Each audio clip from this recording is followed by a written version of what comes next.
Oh, what's this? A brand new background for Revamped? I'm actually going to get a brand new sign here that says Revamped with a nice white border. It's going to stick right behind me and then take out those sound panels. It's going to look so official. Welcome back to Revamped episode 6.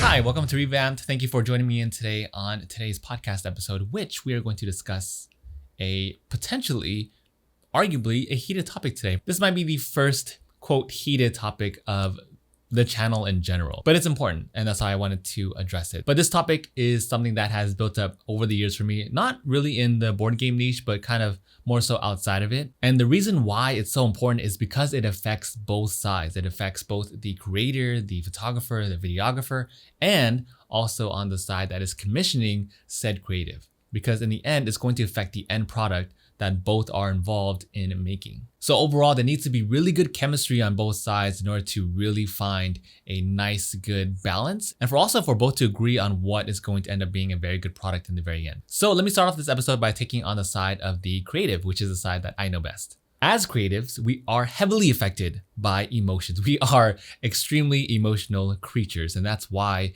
everything that we do is so heavily influenced by how we feel.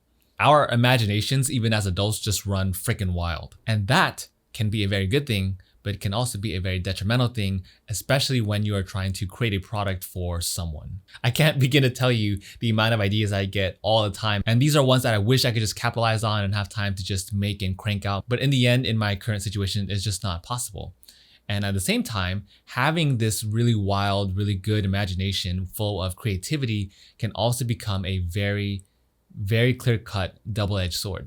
Now, for the sake of argument, I'm going to put everything in the perspective of board games to make it simple. The good side of having a very creative mindset is that you're able to put a brand new, fresh perspective on what you are creating. So your ideas are super fresh. You're very excited to start because you have so many ideas that are just proliferating from your mind. And in the end, you're just excited to shoot because you have so many things that you can work with. You have a lot of flexibility. Your canvas is completely wide open and empty. But the reason why I call it a double-edged sword is because you have to know when to stop and when to limit yourself, or else you're not going to get anything done. And instead, you're going to have a lot of mini side projects. And I'm 100% guilty of that. I have a ton of things that I started, but I don't end up finishing. But at the same time, you have to test run a lot of ideas too, which is still what I'm doing today. But the bottom line is that you have to find this balance between what is relevant and not too abstract. And at the same time, you have to be very grounded and specific and goal-oriented towards what you're trying to accomplish. Say, for instance, you are a content creator that has to create a board game about exploring a forest. If 90% of your video is instead you kind of just giving all these abstract poses and just wandering throughout the forest, that loses its purpose, right? Because now it has nothing to do with the game. 10% of it is the game, 90% of it is you, which has nothing to do with the board game itself. So that's what I mean by balancing art, abstractness, and creativity and goal-oriented objectives. If your goal is to make a video about a board game where you are exploring a forest and collecting different resources, making friends with different creatures in the forest, what have you, then that percentage of you being in the shot and trying to give that immersive feel of you wandering throughout the forest as if the viewer is in the forest themselves has to be strictly balanced, right? Instead of 90% you and 10% board game, maybe it's better to do 90% board game and 10% you, or even 5% you. Obviously, that is a completely hypothetical example. It's not coming from anything at all. I'm just thinking about the first thing that comes to mind when you're thinking about balance, creativity, and accomplishing goals at the cost of abstractness and creativity. Let me also say that I have been extremely lucky and fortunate and very happy to work with everyone that I've worked with so far. Now, everyone that I've collaborated with, we've had amazing chemistry on both ends. So I'm obviously not bashing on anyone or picking on anyone in particular. Today is just a food for thought topic. To a point, I'll explain that in a little bit. Now let's take on the role as the other side of the argument or the equation. Instead of being creative, now let's think about the person who is commissioning said creative. The person who is investing their hard-earned money, their hard-earned time, their effort, their trust into the creative. I get it too. I 100% get this side too because I've been on that side as well, commissioning different artworks and different items and really cool creative things from the other side. So what's difficult about this side is that you are investing hard-earned money into a product that you cannot see. I 100% get it because you can't see what you're buying. So So that's why I understand when people have a difficult time trusting the creative because they can't really see and visualize what's in that creative mind. Right? They can see what they've done in the past. A bottom line for that, there has to be a good level of trust and there has to be a good track record from the creative in order for this balance to work out. Now, from the side of the person that is commissioning the artwork, video, photos, I feel like there are two major factors that help me rest assured. The first one so far is for sure their track record. What have they created so far? Are they consistent? Is their style changing? How is their communication so far? Have they actually spent time to understand my product instead of giving me like a generic short answer like, oh yeah, I could do that game for you instead of actually using the name of the board game title? Have they even bothered spending time to learn what my game is about? Or just bottom line, do they care? And the second important question to ask or factor to consider is, does their style match my product? If the creative focuses and specializes on dark games, then I'm probably not going to give them a game to do a photo shoot on for like 3-year-olds, right? Unless, like I said earlier, they have a proven track record of being versatile and adaptable and they're able to shoot a variety of things well. So with that said, even before I had any like major videos or photos out, I have to give credit and to thank those that have believed in my work, especially early on. Now, once all of those factors have aligned, here's where the problem can potentially start occurring. If the creator has checked off everything off the list, they've communicated well, their style matches your intention, your product, they've spent time learning your game and meeting with you and just organizing everything and planning everything out, their style ultimately is something that would resonate with my product, it is so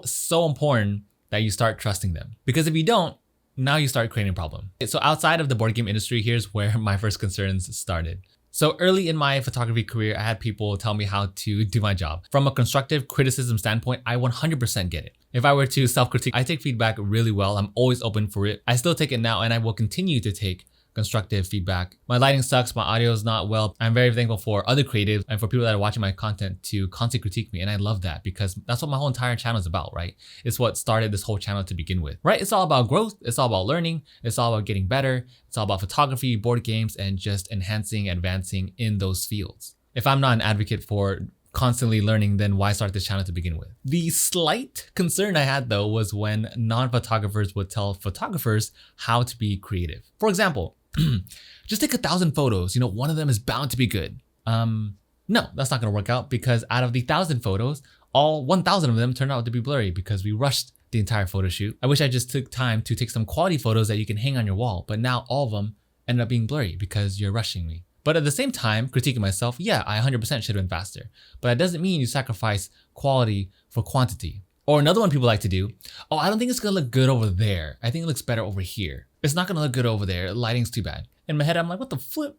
I'm like, just trust me a little bit. Let's just go over there, take a couple sample shots. If you don't like it, we'll just move on to the next spot. Next thing you know, those ended up being their favorite photos from the entire shoot. Or a third one that popped in my head, the colors look kind of weird in the camera. Well, we're looking at a 3-inch LCD screen directly in sunlight.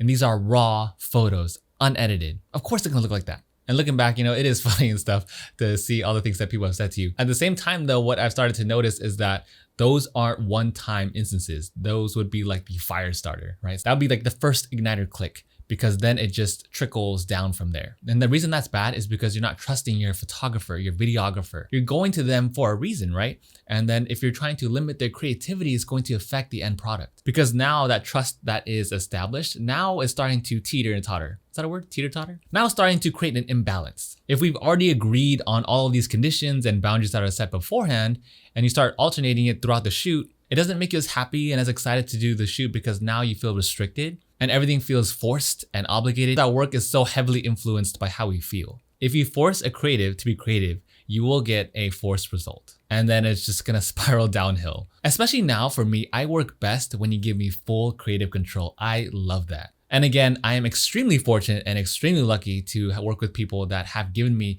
all of that creative control. I feel like it's been an unspoken contract between all of us. Everyone literally is like, hey Tim, here's our game, have at it. And I'm just like on cloud 9 because that is amazing. But regardless, in return, I put my full-on heart and soul into making what I promised. I make the best possible product to my current ability. Now, this is why it takes me so ridiculously long to put out those crazy cinematic showcases and why I don't post as frequently as I would like to on Instagram. It's because I want to make sure that what you're seeing is a showstopper. That commitment, what I think other creators can resonate with as well, is the type of commitment that you're going to get when you fully trust us and give us that flexibility and creative control. So bottom line, it's kind of funny how it's called creative control when in reality, you're not really controlling the creative. For sure, set expectations, set deadlines so they have a guidance and a set direction to work towards. But you have to make sure that balance and trust are key here. Give the creator a box to work with, but make sure it is a really, really big box. And those are my thoughts on creativity and the limitations imposed on creators and ultimately giving creators creative control.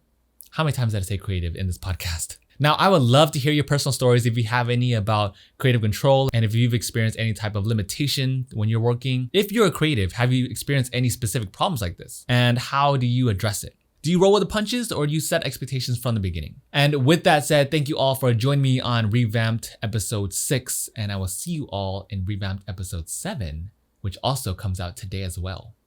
And 8 should be out tomorrow. So 3 episodes this week to make up for the past 2 to 3 weeks of missing Revamped. Have a wonderful Wednesday, people, and I'll see you all later.